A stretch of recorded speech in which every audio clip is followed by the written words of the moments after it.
4th and goal to go to 2. 34 seconds left to go in the ball game. This is the play right now. Takes the snap.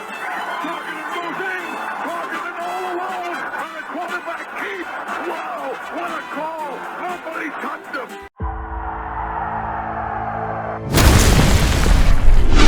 Here is Jeff, the host of the Gridiron.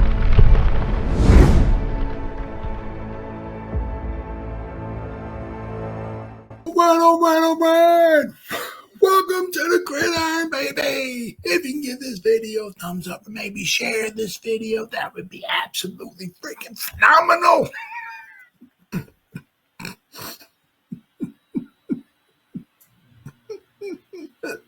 If you subscribe to my channel, thank you. If not, please go down below, hit the subscribe button, hit that bell icon. That way next time I go live, if I put a video out, you'll be notified. And it's free of charge. It's totally free of charge. What do you got to lose? But if you are subscribed to my channel, thank you. If you want to help support my channel, description box below, very top link, takes you to my membership page.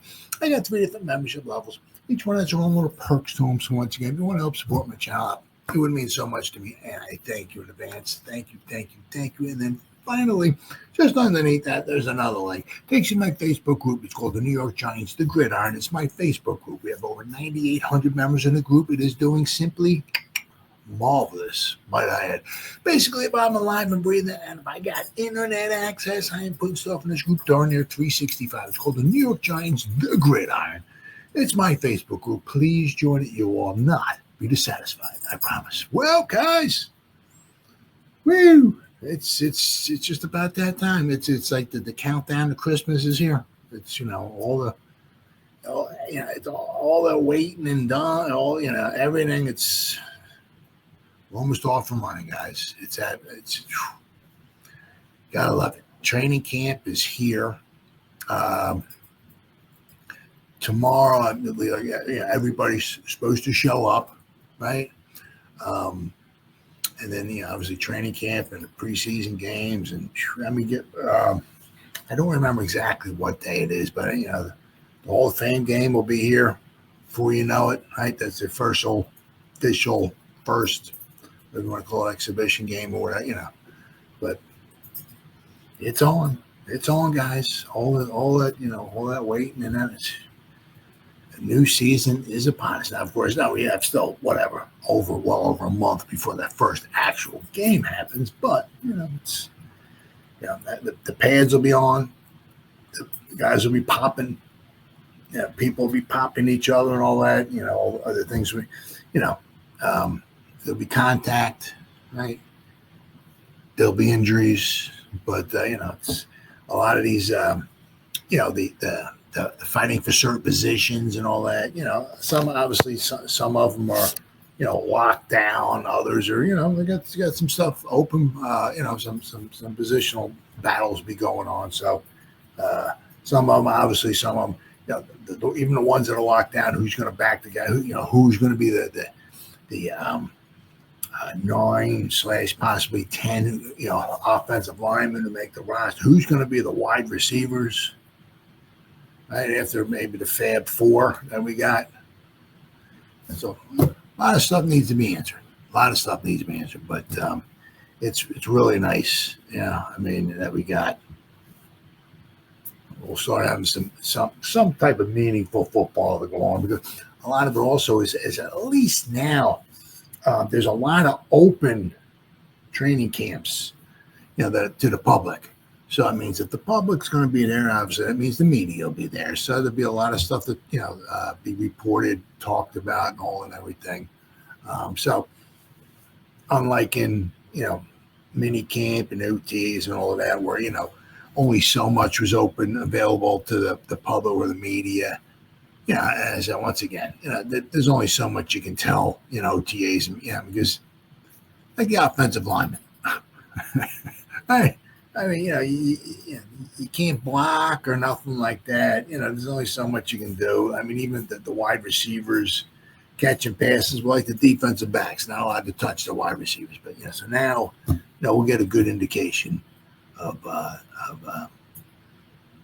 the action, contact and everything. So But I seen this article, and it's about Spider Man, right? Um, he's got his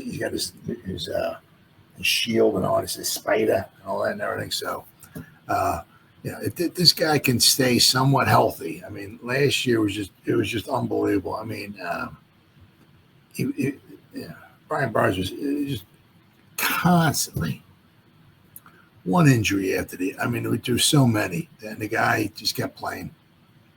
Yeah. So you got to give him a lot of credit. I mean, he had a bunch of nagging injuries, and he still put on a very good season.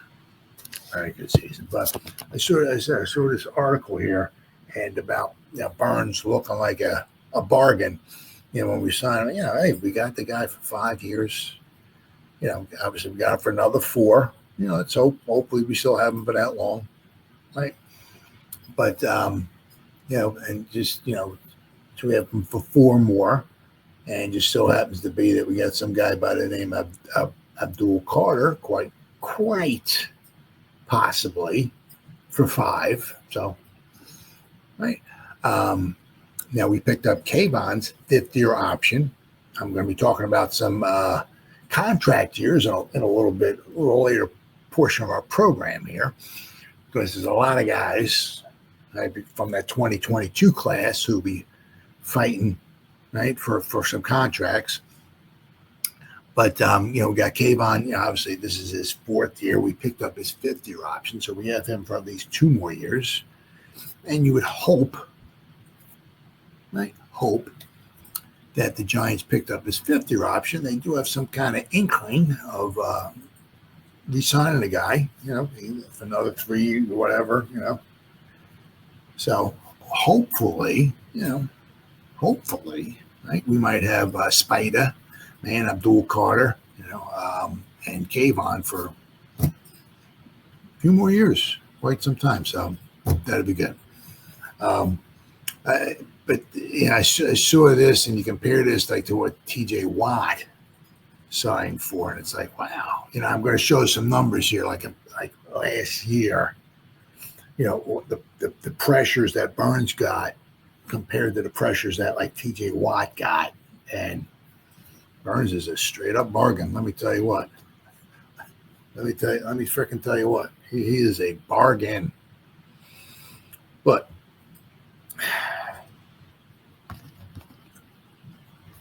NFC East news. This is from. Well, actually, this is a blog. This is from Blogging the Boys. It's just like I guess a Dallas Cowboy article here. But it was a good one.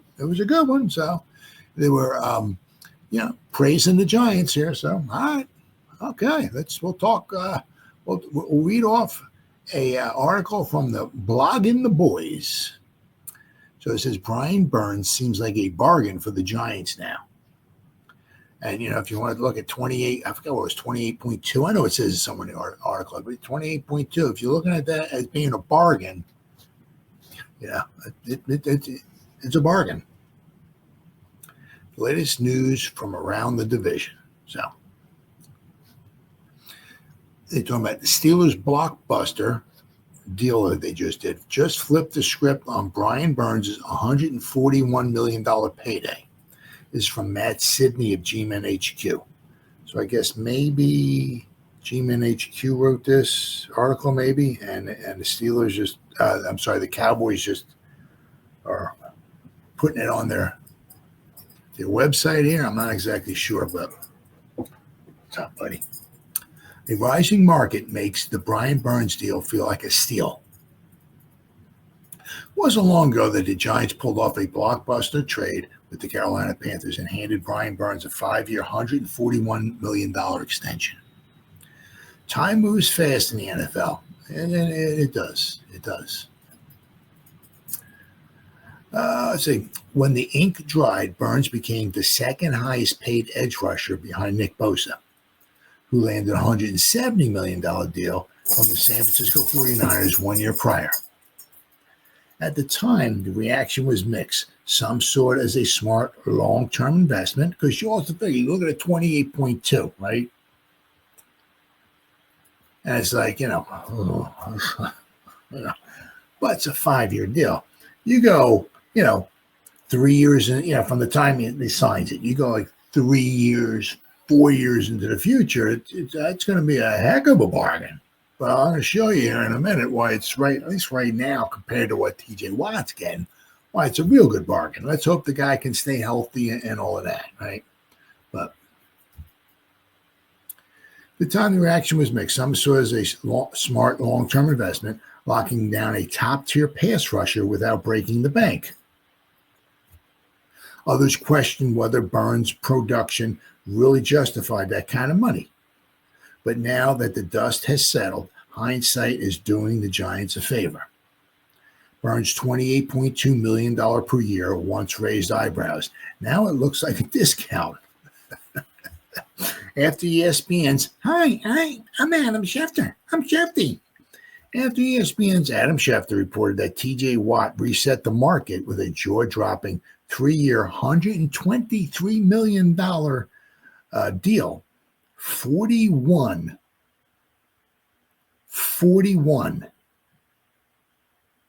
million. 41. I mean, I don't know. Brian Burns' deal isn't just digestible; it's a borderline team friendly. Burns may not have had the same resume as Watt, but few do. Well, last year, actually, Burns' resume, according to PFF, I'm just going by their numbers, not their PFF numbers, but what they have as far as pressures and sacks and all that and everything. Okay.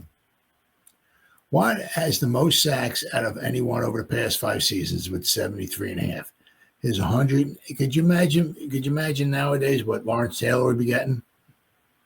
Well, 180 trillion a year. I mean, could you imagine what Lawrence Taylor would be getting right now? Wow.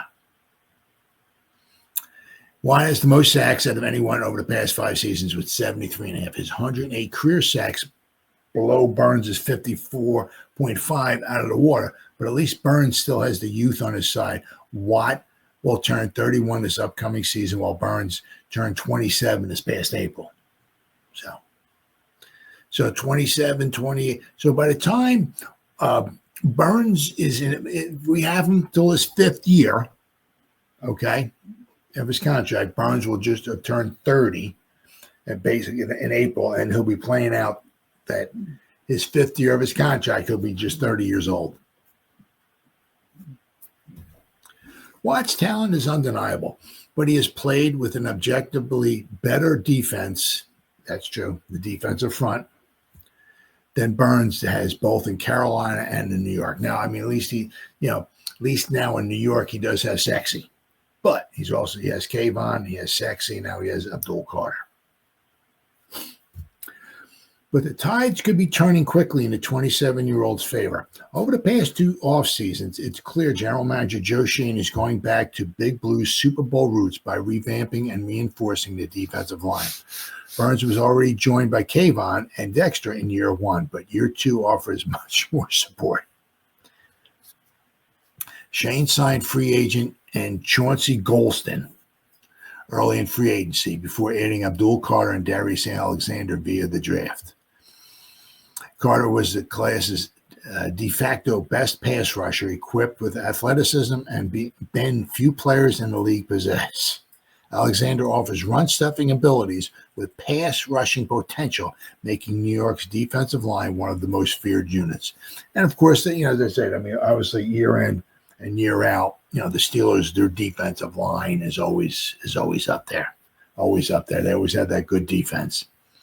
But let me show you here. All right.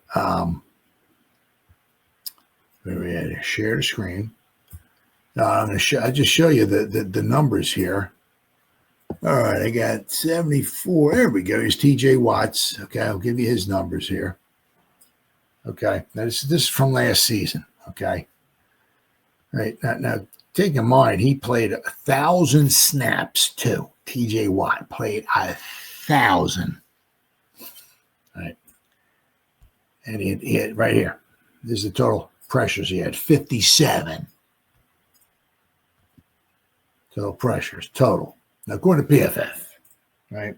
Now, you go to other, somebody might have him at 56. Somebody might have it in 59. That's all I'm going because I got a subscription here with PFF. So they got stuff like this. The one thing I don't like is that they have the sacks they have. There are no half sacks.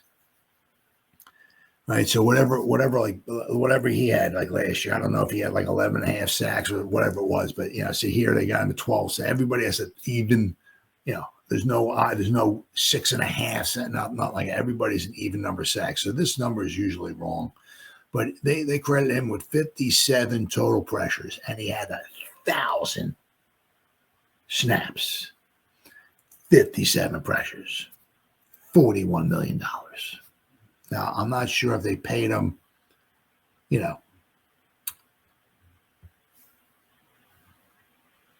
for what he did in the past.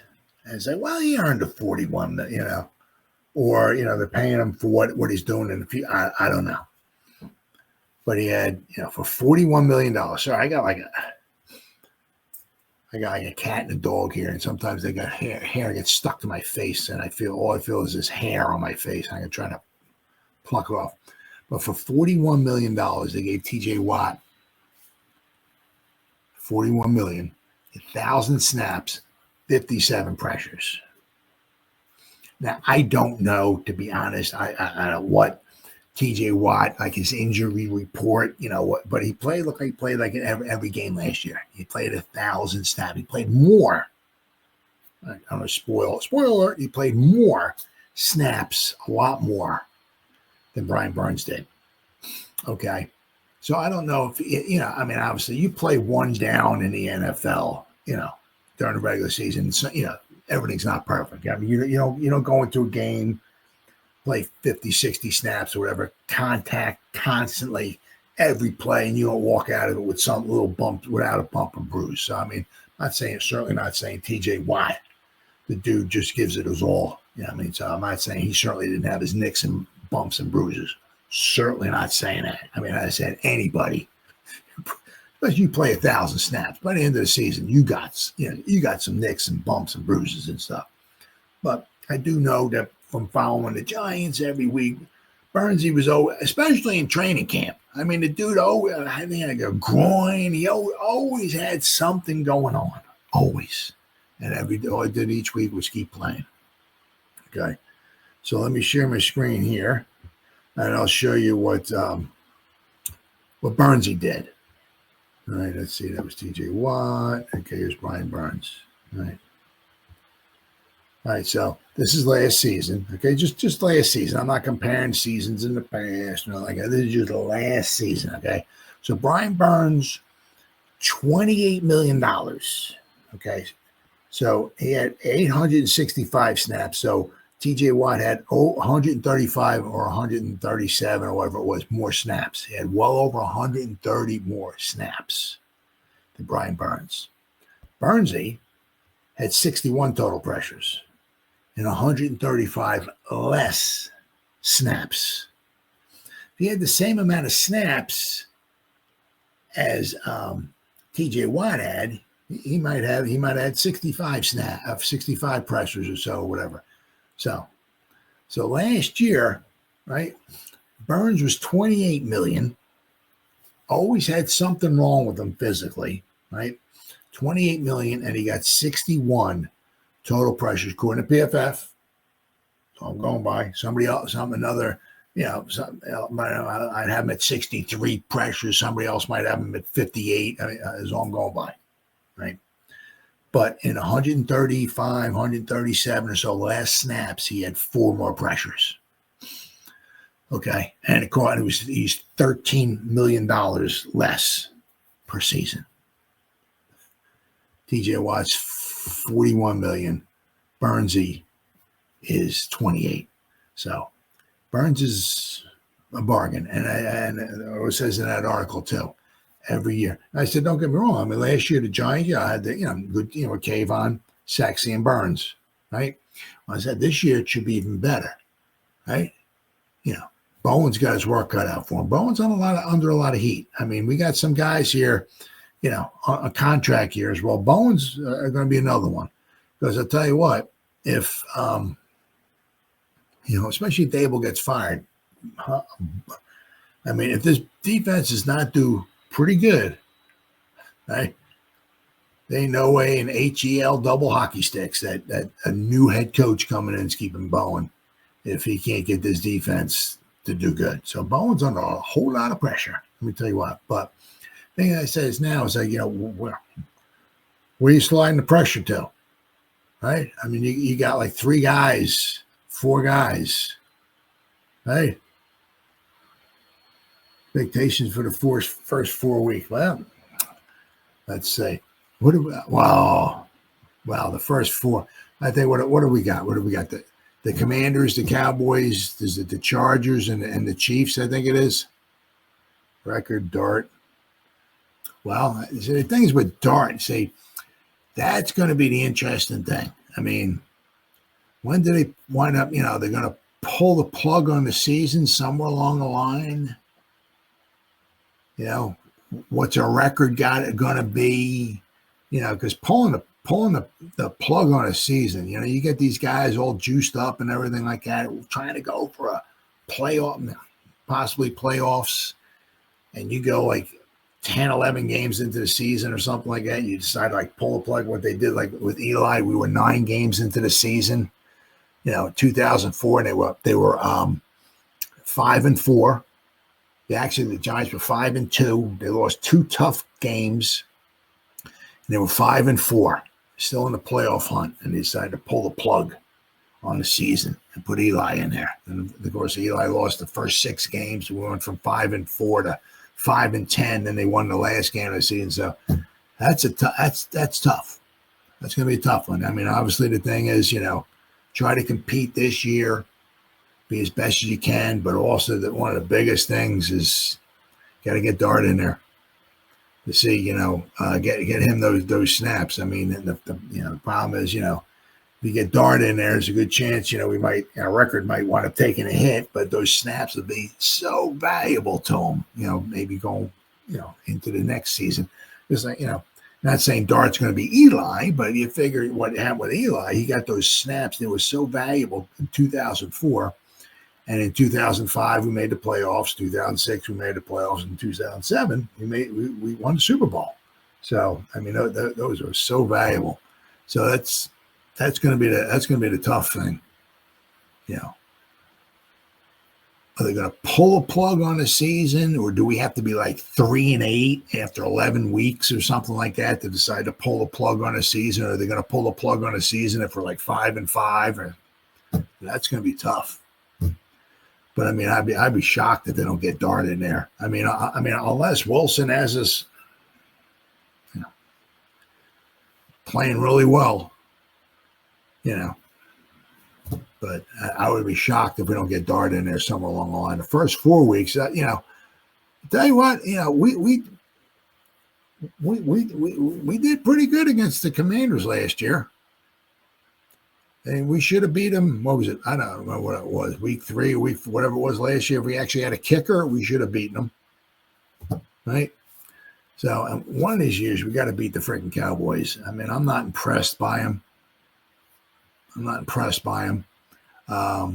of these times we got to beat the damn Cowboys. Now, then, of course, we got to play. I think it's the Chiefs and then the Chargers.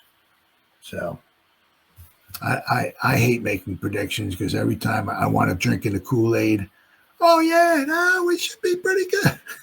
Yeah, that's what I said last year. I said, no, we should be pretty good. Yeah, and we were 3-14. So I mean, we got I don't understand if we don't want to beat the Eagles. They're just so good. But one of these years, we got to beat the damn Cowboys. I mean, it just seems like each year they just get worse. They don't sign free agents. The drafts sometimes are just not very good. And it's like every year they just find ways to beat us. I mean, we got to beat the damn Cowboys. We've got to beat them. I mean, I mean, last year in our own division, we got to start doing better in our own division. I mean, can't beat the Eagles, couldn't beat the Cowboys last year, couldn't beat the Commanders. I mean.